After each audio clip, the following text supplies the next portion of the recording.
자, 그래서 넘어가서 마지막 단원인 날씨의 변화에서 기단부터 나가 볼게. 일단 기단의 정의는 뭐냐면은 그냥 어려운 거 없어. 그냥 거대한 큰 공기 덩어리, 이게 기단의 정의인데, 거대하다면 얼마나 거대한 거냐면은 거의 뭐 대륙급을 거대해. 우리나라보다 훨씬 더 큰 공기 덩어리라고 보시면 돼. 태평양이나 이런 시베리아 쪽에 머물고 있는 어마어마하게 큰 공기 덩어리인데, 기본적으로 이러한 기단은 어떤 성질을 가지고 있어. 당연히 공기다 보니까 어떤 성질을 가지고 있냐면, 기단에 따라서 이제 온도, 기온이나 아니면은 이제 습도, 요 두 가지에 따라서 성질이 좀 달라지게 돼. 온도라고 하면은 두 가지일 텐데, 온난하거나 한랭하거나. 온난은 따뜻하다는 말이고 한랭은 차갑다는 말이야. 그 다음에 습도라고 하면은 이제 습하거나 이제 건조하거나 하겠지. 그래서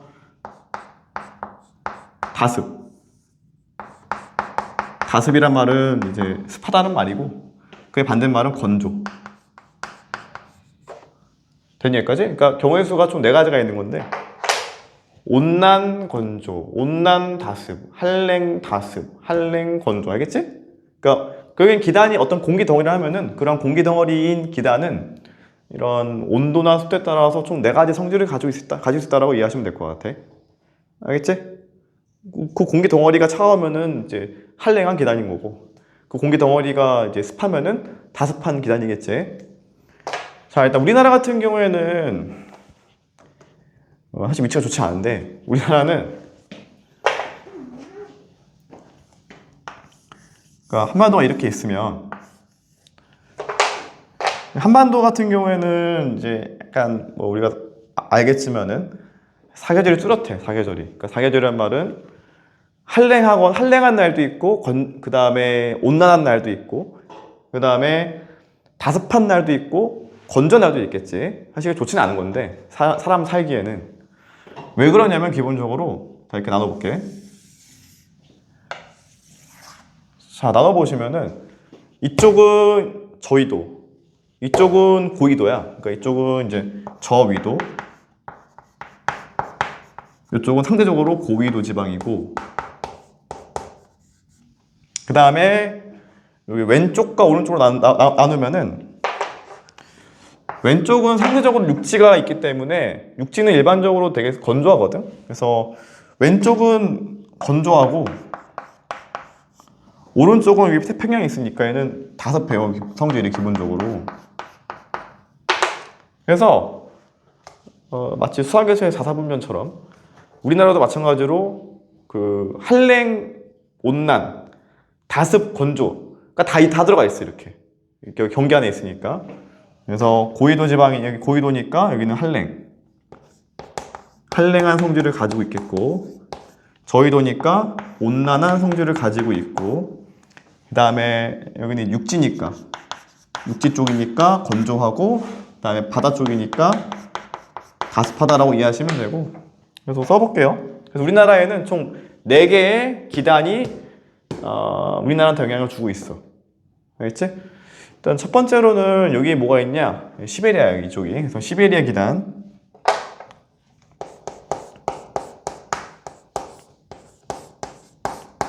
시베리아 기단인 것이고, 그 다음에 이쪽은 양쯔강 기단이 있어요. 양쯔강 기단.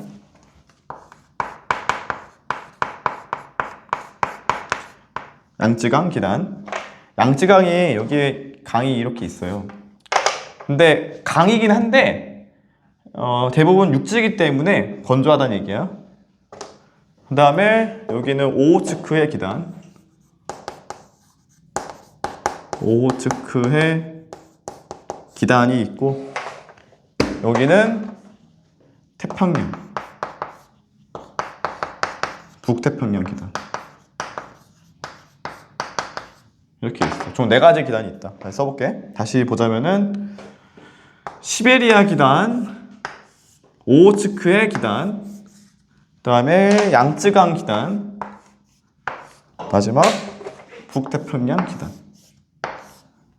자, 사계절을 겪어봤으니까 알겠지만 당연히 시베리아 기단은 언제 강할까? 겨울에 강해. 얘는 여름에 강해. 이거 중에 제일 쉬워 일단. 그래서 써볼게. 먼저 시베리아 기단은 겨울철에 강하게 이렇게 불어오는 바람인 거고, 북태평양 기단은 여름. 정확히는 한여름. 한여름이랑 일반적인 초여름의 차이가 뭐냐면은 지금은 초여름 단계거든. 덥긴 한데 그렇게 습하진 않지 아직까지는. 비가 안 오는 경우에는. 근데 알겠지만 6월 이후 넘어가서 장마 끝나고 7, 8월 되면 어떻게 돼? 그때는 더운데 습해. 그때는 그늘에 앉아도 이 더위가 안 가신다는 얘기겠지. 그러니까 그때가 이때야. 이놈, 얘가 원인이고. 지금은 어느 시기냐? 지금은 요 두 놈이 같이 영향을 주고 있어. 요거. 그래서 양쯔강 기단에서의 봄, 가을, 오호츠크에서의 이제 봄, 가을일 텐데 주로 오호츠크에 이제 오호츠크의 기단이 있다. 그래서 보시면은 여기는 주로 초여름. 그러니까 지금 얘야. 그 다음에 양쯔강은 주로 봄, 가을.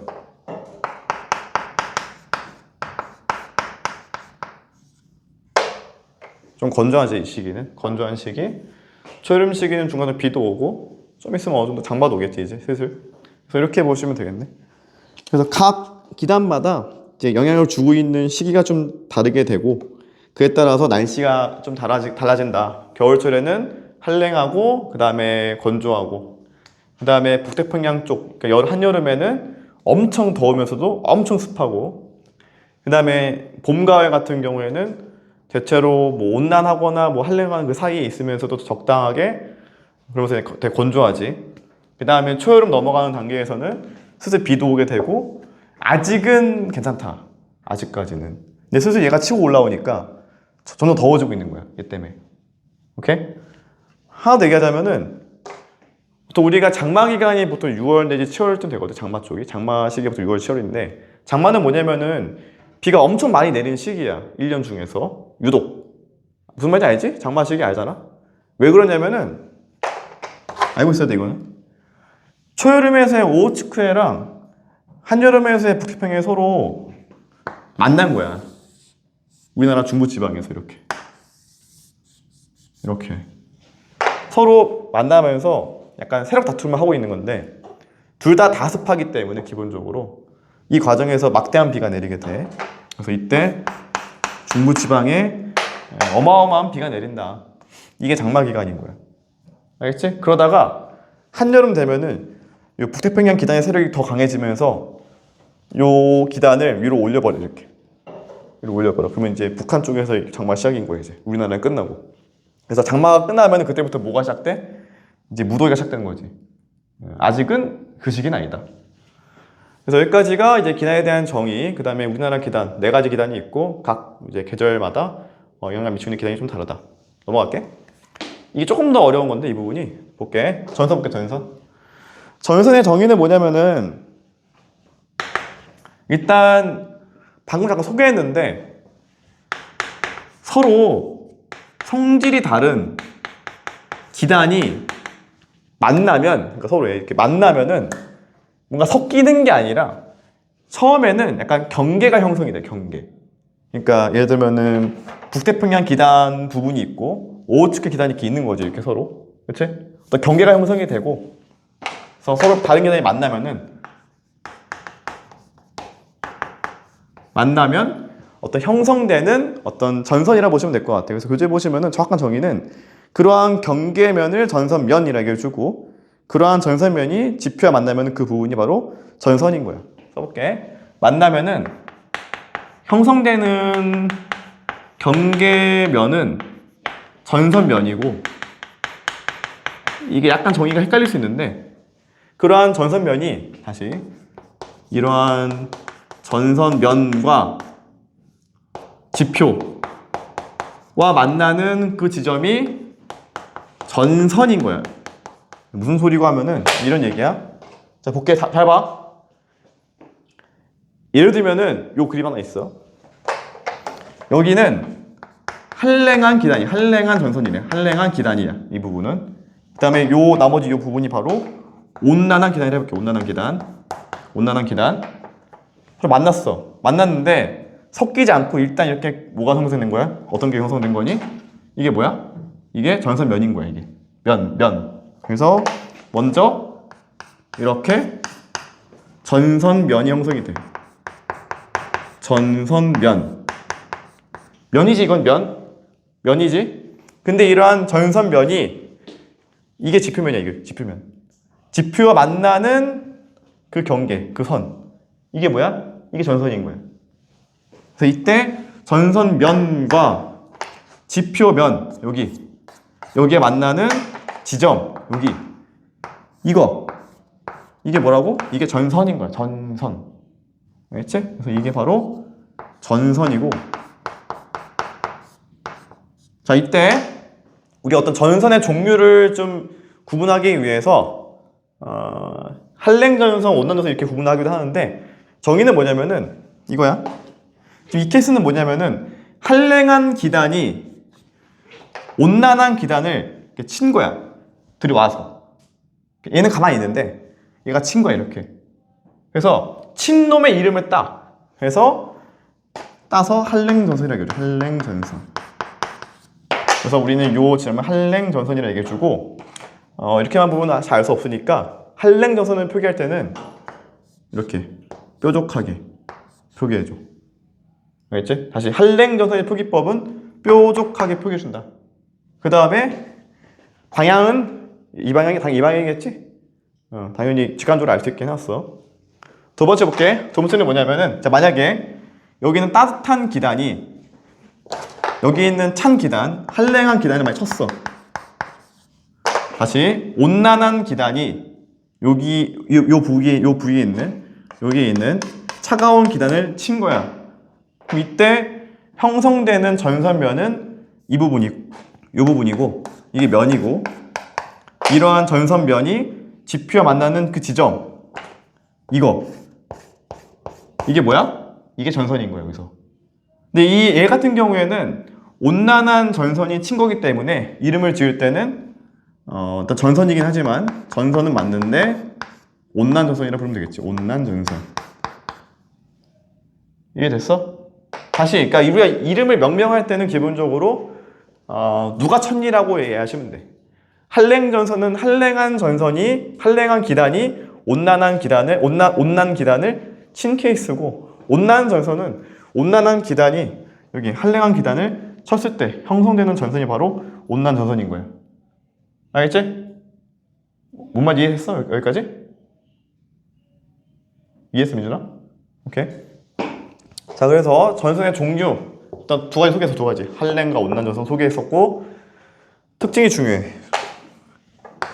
특징은 시험에 무조건 나올 거고 아마 적어도 얘와 관련된 문제는 두 가지 이상 나와. 2개 이상 나올 거야. 아마 시험 문제에서 최소한. 자, 먼저 한랭전선 같은 경우에는 그 특징이 어떤 특징이 있냐면은 기본적으로 차가운 공기는 무겁기 때문에 아래로 이렇게 파고드는 성질을 가지고 있어. 아래로 이렇게 파고들려고 해. 다시 봐봐. 차가운 공기는 이렇게 아래쪽으로 파고들려 하는 성질이 있다. 그러면서 써볼게. 먼저 이러한 전선의 기울기 볼게. 기울기. 전선면에 기울기를 보시면 상대적으로 좀 가파른 편이야. 이렇게 아래로 축 파고들기 때문에 가파르고, 반면에 온난 전선 같은 경우에는 온난한 기단이 좀 가볍기 때문에 서서히 위로 이렇게 타고 올라가. 서서히. 그래서 완만하다.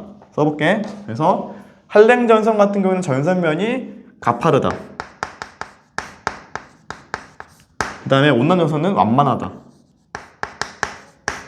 암기하시고, 그 다음에 두 번째는 어떤 특징이냐면은 구름인 건데, 이때 형성되는 구름이 어떤 게 있냐면은, 써볼게.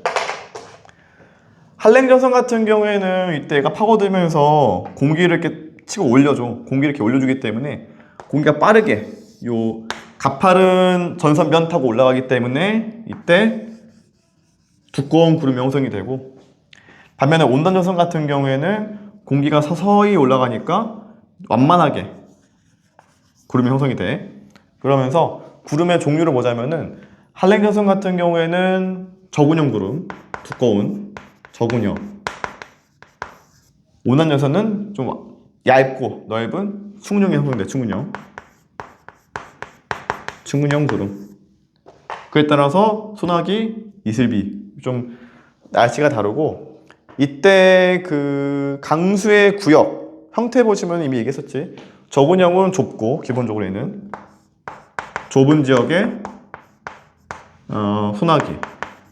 그 다음에 온난전선 같은 경우에는 넓은 지역에 이슬비. 이런 강수 형태가 형성이 되고, 추가적으로 또 뭐도 중요하냐면은, 볼게. 한랭전선 같은 경우에는 이러한 저군형 구름이 어디에 위치했냐면은 전선 뒤에 있어. 다시 우리가 앞뒤의 기준이 뭐냐면은 지금 얘가 일로 가고 있으니까 전선을 기준했었을 때 전선보다 앞에 있으면 앞이고 전선보다 뒤에 있으면 뒤인 거야. 알겠지? 다시 이 방향이니까 앞 뒤인 거야. 근데 어디 있어? 구름이 뒤에 있지. 그렇지? 전선의 뒤에 있는 거지. 그래서 이런 저군형 구름, 이런 강수가 어디에 내리니? 전선 뒤에 있어. 그래서 강수의 위치는 한랭전선 뒤에 내리고, 반면 온난전선 같은 경우에는 봐볼게. 전선이 여기 있지? 일로 가고 있는 거지. 근데 공기가 이렇게 완만하게 타고 올라가면서 강수가 내리는 지역은 전선 앞인 거지. 여기인 거지. 전선 앞인 거지. 그래서 얘는 전선 앞이야. 온난전선 같은 경우에는 강수의 위치, 그러니까 비가 내리는 위치가 전선 앞이다. 앞. 그 다음에 이동 속도. 그 다음에 그 마지막은 통과 후 기온. 통과 후의 기온 볼게. 자, 이동 속도 같은 경우에는 이거는 암기 대상인데, 기본적으로 한랭전선은 좀 빨라.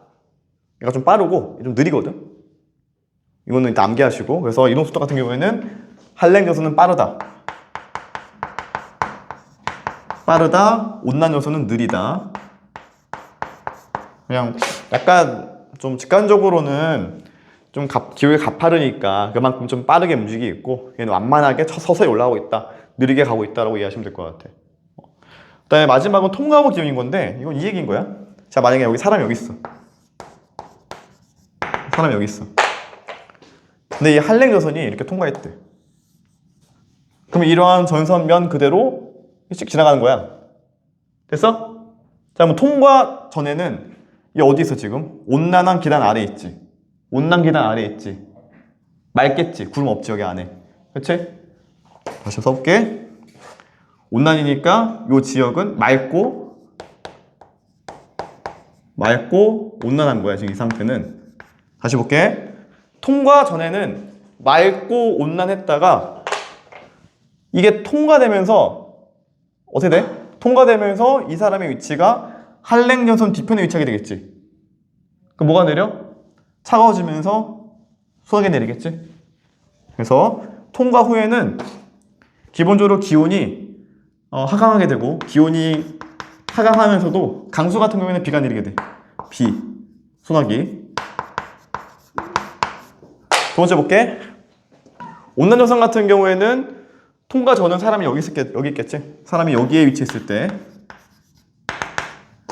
그러면은 전선이 통과되기 전에는 어디 있니? 한랭한 기단 안에 있지. 한랭하니까 뭐 차가운데, 근데 비는 내려. 그렇지? 그래서 처음에는 차갑지만 비는 이슬비인데, 통과되는 순간부터 뭐야? 통과되면은 맑고 온난하지. 그래서 통과 후에는 기온이 상승, 그 다음에 맑아진다. 그러니까 날씨가 맑아진다. 그래서 머릿속에 이 그림이 있어야 돼 기본적으로. 그래서 얘를 암기하실 때 진짜 바보같이 깡으로 암기하시는 게 아니라 네가 머릿속에 이 그림을 그릴 수 있어야 돼. 스스로 그리면서 상상할 수 있어야 돼.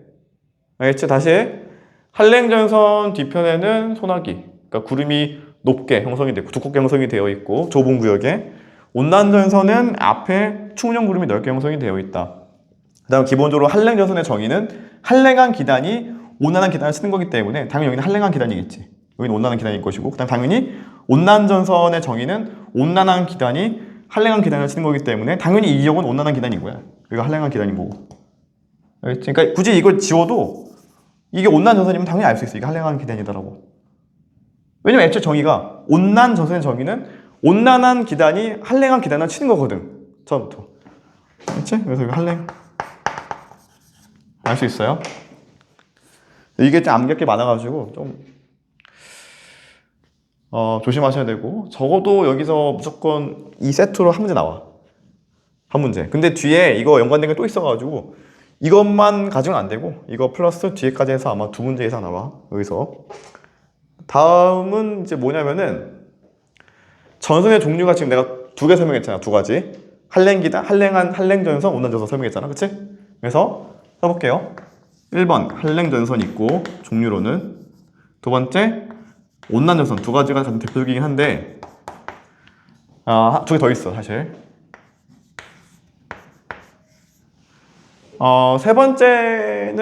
네 번째는 중요도가 그렇게 높지는 않은데 시험에 그냥 물어볼 수 있어요. 자, 세 번째는 폐색, 여기야. 폐색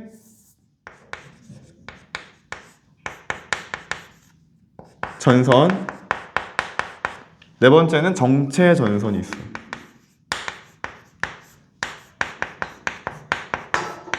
이 두 가지에 대해서 설명 마저 하고 5시에 가야 돼? 이것까지 듣고 가면 될 것 같아. 뒤에는 영상으로 꼭 봐. 뒤에 부분은. 일단 폐색은 뭐냐면은, 다시 볼게. 이거 그림 되게 중요하거든. 다시 그림 넘어와서 아까 내가 뭐라는 얘기했었냐면은, 민준아, 한랭전선이랑 이 전선이랑 온난전선이랑 온난전선은 이렇게 쓰면 돼. 표기법 둥글게. 둘 중 누가 더 빨라? 그치, 한랭이 더 빨라. 그러면 시간이 흐르면 따라잡겠지 이거. 이제 그거 그려볼게 한번. 자, 볼게. 이거를 과정을 내가 그려볼게.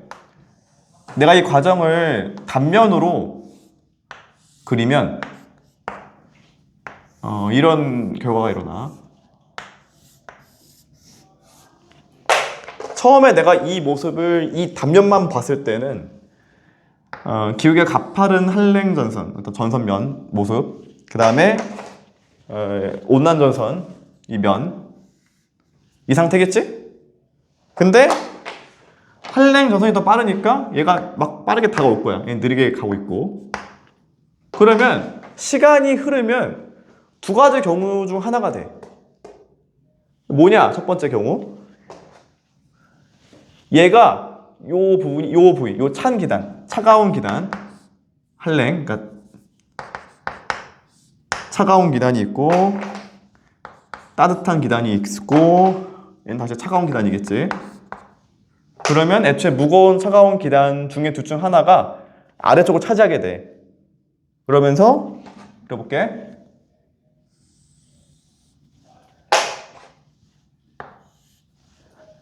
이렇게 되거나 아니면 다른 경우의 수가 뭐가 있냐면은, 뭐가 있겠냐 당연히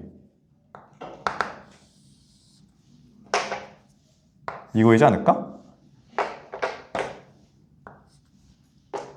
두 개 다른 거 알겠어? 두 개 다른 거야? 뭐가 다른 거냐면은, 위쪽은 여기 있는 차가운 기단이 더 무거워서 깔아앉은 거고, 얘가 여기 아래로 이렇게 치고 들어간 거고, 두 번째 케이스는 여기에 있는 차가운 기단이 더 무거워서 얘가 올라간 거야. 이쪽 기단이. 됐어? 그러면서 시간이 흐르면은 결국에는 이러한 전선이 사라지게 돼. 이 상태가 되면서 전선 소멸. 전선의 소멸. 섞이게 되지. 알겠어? 그래서 교재 보시면은 저기 폐색 전선의 형성과 소멸 써있지. 저게 저 말이야. 알겠지? 일반적으로 이렇게 한랭과 온난이 있으면은 한랭이 더 빠르기 때문에 언젠가 따라잡히면서 서로 섞인다 이렇게. 오케이? 어떻게 얘를 표기하냐면은 볼게. 한랭 전선도 온난 전선도 같은 방향이지? 그러니까 표기법은 한랭 전선도 표기해주고 온난 전선도 둥글게 같은 방향으로 표기해주면 돼. 한랭 전선은 뭐 이미 아까 얘기했지만 이렇게 표기하면 되고 온난 전선은 이렇게 하면 돼요. 알겠지? 어쨌든 이게 세 번째 폐색 전선이고, 그러니까 폐색 전선은 일종의 같은 방향으로 한랭과 온난이 마주할 때 얘기야. 네 번째는 뭐냐? 정체 전선인 건데, 정체 전선. 자, 이거의 또 다른 의미는 뭐냐? 우리나라에서는 그게 바로 아까 서유에 썼던 이거야. 장마 전선. 써볼게. 얘 또 다른 그 이름은 장마 전선이라고도 해줘. 장마 전선은 이 그림으로 소개해 줄게. 볼게.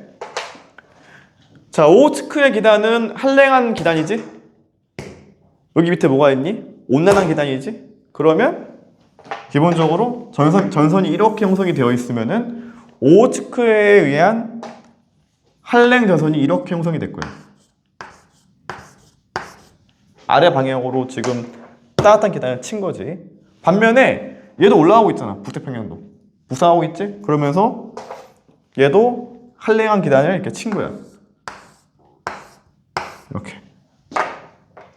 그러면서 뭐가 내리니 이 사이에? 요 가운데서부터 정체가 되어 있으면서도 장마가 시작된 거야. 비가. 왜냐면 둘 다 다습하니까. 어떻게 표기하냐? 그러니까 정체 전선은 얘는 뭐냐면은 한랭과 온난이 서로 다른 방향으로 마주했을 때야. 폐색은 같은 방향, 정체는 서로 다른 방향. 알겠지? 그림을 그릴 땐 이렇게 표기를 할 때는 뭐 둘 중 하나를 위아래로 해주면 돼요. 그래서 이렇게 이렇게 해주면 돼. 그러니까 메인은 한랭과 온난 전선이 가장 큰 메인이고, 세 번째, 네 번째는 얘를 제대로 이해했으면은 얘도 이해할 수 있겠지. 폐색과 장마 전선 혹은 정체 전선도. 알겠지? 학교 시험에 다 물어볼 거고, 메인은 이 두 개가 메인인데 아마 이것도 같이 물어볼 가능성이 상당히 높다.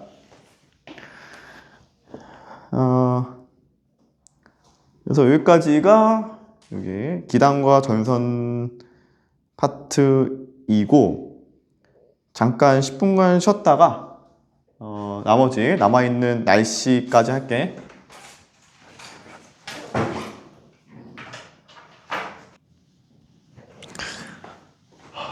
자, 다시 볼게. 마지막 이 부분만 하면 끝나겠네 이제.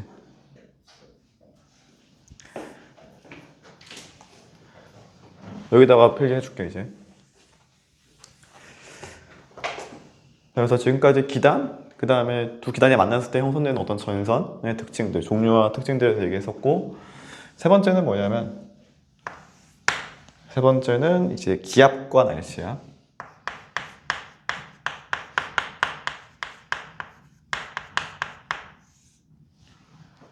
먼저 첫 번째는 이제 고기압과 저기압에 대한 설명이 있는데, 이거는 저기압. 아까 바람 설명하면서 잠깐 설명하긴 했는데 다시 한번 조금 더 자세하게 설명하는 부분이라 보시면 되겠네. 일단은 어떤 지표면이 있으면은, 지표가 이렇게 있으면 가열되는 정도에 따라서 어떤 지역은 상대적으로 고기압, 어떤 지역은 저기압일 거야. 그래서 고기압의 특징은 기본적으로 하강기류의 특징이야. 하강기류. 이렇게 하강기류가 특징이고, 저기압은 상승기류의 특징이야. 공기가 상승한다는 특징을 가지고 있다. 오케이? 근데 이때 어떤 좀 또 다른 특징이 있냐면은, 고기압 같은 경우에는 이런 그 바람이, 공기의 흐름이 이렇게 이런 방향으로 불어 나가고 있어. 지표에서부터. 그러니까 공기가 내려 찍고 공기가 어디 갈 데가 없으니까 퍼지겠지. 양쪽으로 다 퍼지겠지. 근데 퍼지는데 그냥 직선으로 퍼지는 게 아니라 이렇게 휘어지면서 퍼져. 휘어지면서. 이거 무슨 방향이야 이거는? 이거 시계야 반시계야? 이거? 화살표가 이런 방향이면 이거 시계 방향이니 반시계 방향이니?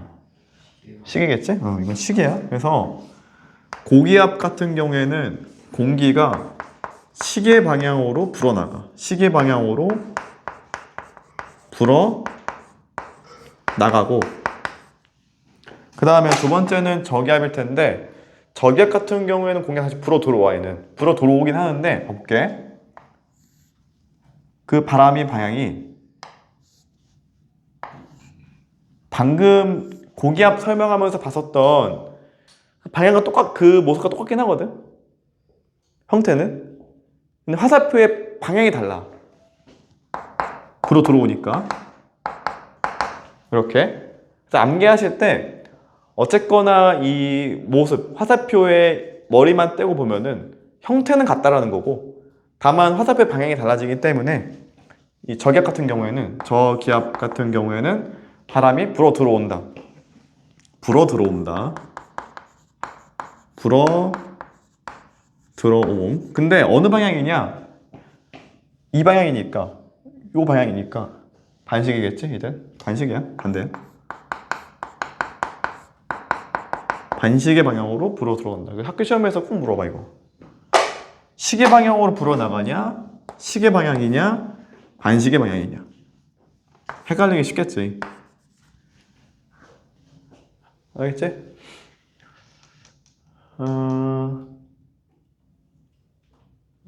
넘어갈게.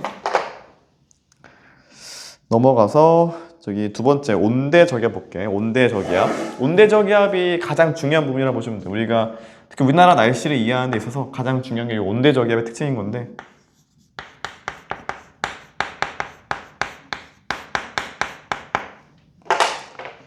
일단 이 온대 저기압의 정의는 뭐냐면은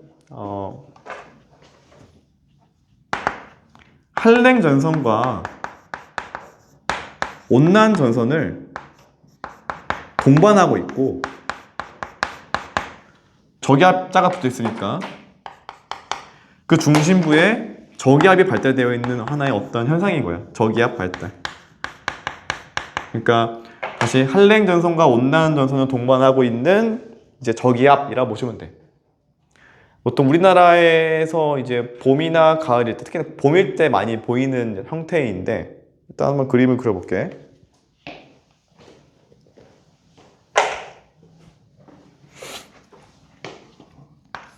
눈나라게 있으면 약간 얘네들이 어떻게 형성이 되어 있냐면은, 그림 저기 보시면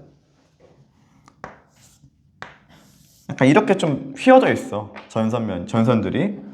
그러면서 교재에 보면은 여기는 한랭 전선 이렇게. 그 다음에 여기는 온난 전선. 그 다음에 여기 중심부는 저기압. 이렇게 되어 있어. 됐니 여기까지? 자, 이게 무슨 의미냐면은 이 선은 한랭 전선인 거야. 이 방향으로 가고 있고, 그렇지? 이 방향으로 가고 있고, 그 다음에 이 전선은 온난 전선인 거야. 이 방향으로 가고 있고, 이걸 같이 동반하고 있는 뭐다? 저기압이다 라고 보면 되고, 이제 뭐 할 거냐면은 앞에서 배웠었던 전선의 종류 및 특징에서 봤듯이 한랭과 온난 전선에 대한 이런 특징들이 있었지. 그렇지? 똑같아. 얘도 그냥 위에서 본 거일 뿐, 결국에는 한랭 전선 같은 경우에는 전선 뒤에 뭐가 있니? 전선 뒤에 이거 있지. 저온형 구름 있지. 그래서 볼게. 한랭 전선 같은 경우에는 이러한 전선 뒤에 봐봐. 이렇게 순하게 내리고 있고, 온난 전선 같은 경우에는 온난 전선 앞에 이습이 내리겠지. 그리고 한랭 전선이면은 한랭 전선 뒤쪽이 차가운 기단이겠지. 그래서 한랭 전선 뒤쪽이 차가운 기단. 그 다음에 한랭 전선 앞쪽이 따뜻한 기단이겠지. 따뜻한 기단. 다시 온난 전선 앞쪽이 차가운 기단이겠지. 됐니 여기까지? 됐어? 그러면 이제 학교에서 어떤 거 물어보면 이런 거 물어봐. 학교에서 물어보는 건 뭐냐면 여기 A 지역, 그 다음에 B 지역, 여기 C 지역에 대해서 한랭하냐 온난하냐 온도에 대해서 물어보고, 두 번째는 강수에 대해서 물어봐. 비가 내리니 안 내리니, 그러니까 날씨가 맑냐 비가 내리냐, 내리면은 소나기냐 이슬비냐. 세 번째는 이게 좀 어려운 건데, 세 번째는 바람의 방향도 물어봐. 그쪽에 대해서 해볼게. 이제 그래서 써볼게. 일단은 A, B, C의 지역에 대해서 먼저 가장 쉬운 것부터 해볼게. 기온부터 해볼게. 기온. 이 지역의 기온 해볼게. A 지역은 차가운 기단이 있지? 그래서 얘는 한랭하다. B는 따뜻한 기단이 있지? 그래서 따뜻하다. 다시 C는 한랭한 기단이지? 한랭하다. 앞에 똑같아. 결국에는 이거 했듯이 위에서 바라본 거기 때문에 한랭 전선 뒤편은 한랭한 전선이고 한랭 전선 앞쪽이 온난한 기단이다 라고 이해하시면 되겠지. 그 다음에 두 번째는 강수야. 강수의 형태. 비가 내리면 내린다, 안 내리면 맑다 라고 쓰면 되는데, A 지역은 내리고 있지. 무슨 비?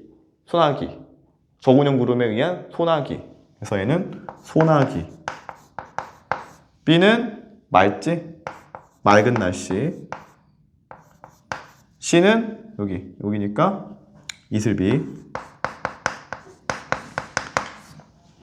그 다음에 또 뭐도 물어볼 수 있냐면은 마지막에 이제 바람 방향일 텐데, 풍향.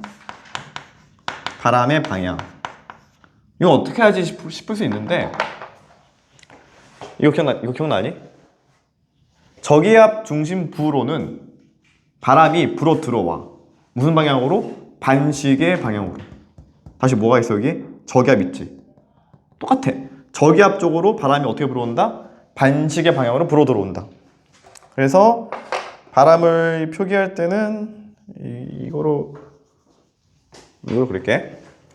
이거 그대로 복사해서 여기로 가져오는 거야. 그래서 이렇게 그 다음에 이렇게 됐어? 이해됐니 여기까지? 수민아 이해했어? 안 받으라고? 다시. 저기압이지? 저기압 쪽으로 어떻게 바람이 들어온다고? 반시계 방향으로 들어온다고. 이게 반시계잖아. 그치? 그래서 이렇게 들어온다고. 이렇게 됐니? 그러면 우리가 A에 대해서는 이러한 풍향을 뭐라고 그러냐, 이러한 풍향을 뭐라고 하냐면은, 자 물어볼게. 이거 뭐야? 동이야 서야? 동. 진짜 모르는 애들이 있어서 그래.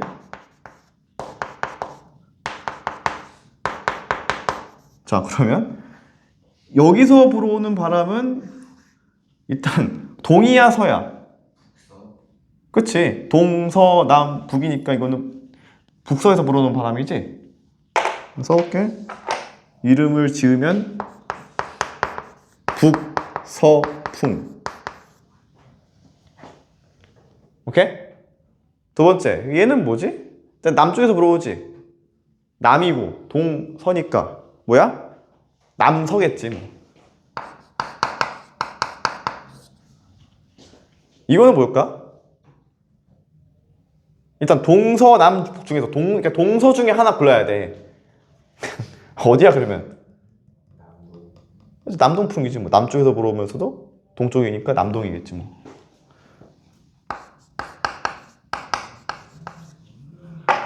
다 했어? 그러면 A 지역은 무슨 바람? 북서. B는 남서. 여기 C는 남동. 이렇게 하면 되겠지? 이게 시험에 물어봐 너한테. A, B, C에 대해서 풍향도 써보세요. 이거 물어보게 되고 마지막 하나만 더 얘기해볼게. 마지막은 뭐냐면 이게 이런 온대저기압 이 덩어리가 어디로 향하고 있냐면 이 덩어리 자체가 애초에 우리나라 지역은 그 편서풍의 영향을 받고 있어. 그래서 항상 우리나라는 바람이 이렇게 불고 있거든. 편서풍. 그러니까 서쪽에서 불어오는 바람이 항상 있어, 우리나라는. 그래서 이런 온대 저기압도 통째로 같이 이렇게 움직여. 이렇게. 항상 그래. 됐어, 여기까지? 그래서 질문이 뭐냐? 야, 그러면 시간이 흐르면 여기가 대충 대전이거든? 대전인가? 시간이 흐르면은 대전 지역의 날씨가 어떻게 바뀔 거냐라고 물어봐. 봐봐, 민준아, 봐봐. 여기 있으면은 시간이 흐르면은 이 지역의 날씨가 어떻게 바뀔 거냐라고 물어본다고. 봐봐, 어떻게 하면 되냐면 처음에는 B에 위치해 있으니까 따뜻하고 맑고 남서풍인데 이 온대저기압이 통째로 이렇게 옮겨가고 있으니까 옮겨가면서 언젠가는 A로 가겠지? A쪽으로 가겠지. 얘가 A쪽에 놓이겠지? 그러면서 기온은 내려가고 갑자기 소나기 내리고 풍향은 남서에서 북서로 바뀌겠지. 이렇게 물어본다고. 그러니까 기본적으로 얘를 암기하고 있어야 돼. 그래서 요거를 어느 정도 암기하고 있어야 문제를 풀 수 있다. 알겠지? 그 다음에 아까도 얘기했지만 한랭 전선 자체가 좀 더 빠르기 때문에 이게 꼬여있거든. 그래서 시간이 흐르면 얘네들이 봐봐, 이게 한랭이 온난이야. 시간이 흐르면 뭐야? 폐색이 돼. 그러니까 이 한랭 전선이 이렇게 이동하고 온난이가 이렇게 이동하거든. 그럼 시간이 흐르면 얘네들이 같이 겹치면서 폐색 전선 되면서 사라지게 돼. 언젠간. 뭐 심화로는 그렇게도 얘기할 수 있다. 여기까지가 그 온대 저기압에 대한 설명이고 시험에 무조건 나온다. 이 그림 무조건 나오고 물어볼 수 있는 건 이런 거 물어볼 수 있고 편서풍에 의해서 시간이 흐르면 어떻게 될 거냐라고 물어보게 되어 있어. 시험에 나와. 그래서 여기 기단 파트 첫 번째 한 문제, 그 다음에 전선 파트에 여기 두 문제, 2번, 그 다음에 3번 여기 하나. 그래서 1, 2, 3번 문제 나와. 세 문제 나와서 최소 세 문제. 마지막 하나 더 있는데 그게 바로 일기도야. 일기도는 이제 교재 보시면은 뭐 기온기압, 뭐 풍향 이렇게 지도의 기호를 표기한 것이고 우리나라 같은 경우에는 계절별 일기도 날씨가 있거든. 이건 내가 말로만 설명할게. 여기서 자 볼게. 교재 안에 보시면 여름철과 겨울철 같은 경우에는 그 기압 배치도를 보면은 알 수 있거든. 어느 정도. 일단 특징을 얘기해 볼게. 특징을 보시면은 이거 잘 못 볼 수 있으니까 내가 여기다 설명해 볼게. 이것만 지우고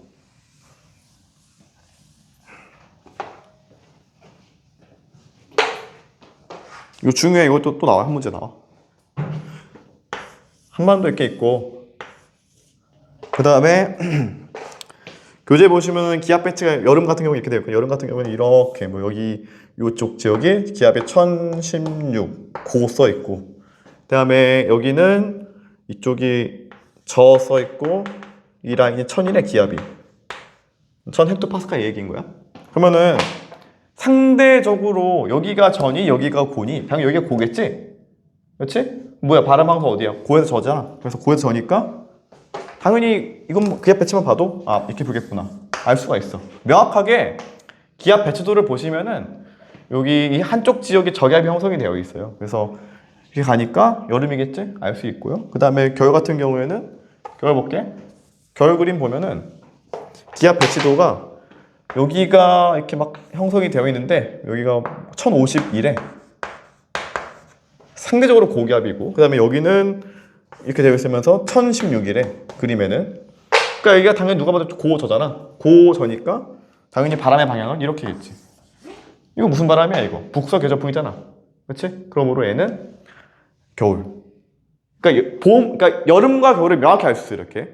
문제는 봄, 가을이거든? 봄, 가을은 비슷해가지고 잘 몰라.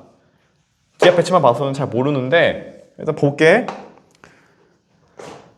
일단 봄철 같은 경우에는 여기 막 이렇게 막 1024 써있기도 하고 그다음에 여기는 뭐 1028 써있기도 하고. 그러니까 봄과 가을철은 기압 배치만 봐서는 몰라 일단. 그러니까 문제 이렇게 안 내. 그러니까 문제에서 애초에 뭐 준 다음에 누가 봄이니 누가 가을이니 안 내고, 오케이? 적어도 이건 알 수 있어. 여름과 겨울이 아니면은 적어도 얘는 봄 혹은 가을이구나는 알 수 있어. 알겠지? 그러니까 시험 문제에서 이렇게 안 낸다고. 봄, 가을 구분해라. 나는 안 내고 다만 봄, 가을의 특징은 알고 있어야 돼.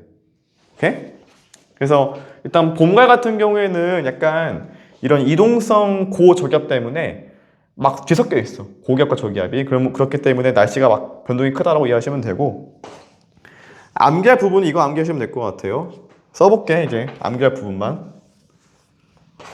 자, 1번 봄철에 대한 특징, 그 다음에 2번은 가을철에 대한 특징, 그 다음에 3번은 여름, 그 다음에 4번이 이제 겨울 해볼게. 나머지는 암기 하시면 되는데 조금 중요하다고 생각하는 부분은 잘 틀리거나, 일단 봄과 가을철은 둘 다 공통적으로는 이동성, 그러니까 한 곳에 머물러 있지 않고 이동성, 이제 고기압, 저기압이 잘 발달되어 있어. 그러니까 고기압과 저기압이 계속 이동하고 있다, 한 곳에 머무르지 않고 있다라고 이해하시면 되고, 동일하게.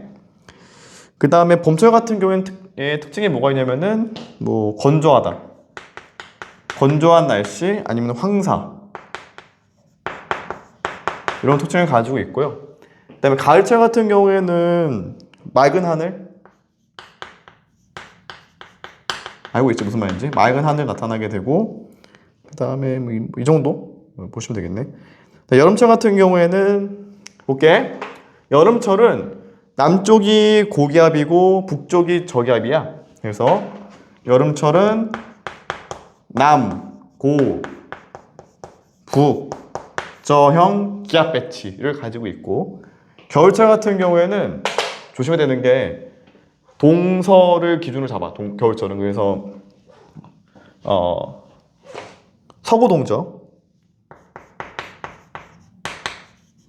서구 동저형 기압 배치를 가진다라고 보시면 될 것 같아. 자, 여기서 딴 건 다 네가 알고, 너네가 알고 있거든. 당연히 여름철에 뭐가 있니? 장마 있겠지. 그래서 여름철의 특징은 이런 그림도 있어요. 시험 문제에서 가끔씩 보면은 여름철에 기압 배치라고 해가지고 이런 거, 이런 게 보이면 누굴까? 이런 게 보이면 당연히 여름이겠지, 당연히. 그치? 이런 건 여름인 거고. 근데 암기할 때부터 뭐가 중요한 거냐면은 여름철은 남고 북저형 기압 배치고 겨울철은 서고 동저형 기압 배치라고 알고 있어야 돼. 그러니까 내가 이거 왜 강조하냐면은 보통 학생들이 암기할 때 여름은 남고 북저니까 겨울은 북고 남저라고 암기할 수도 있거든. 괜히 이렇게 쓰면 틀리다는 얘기야.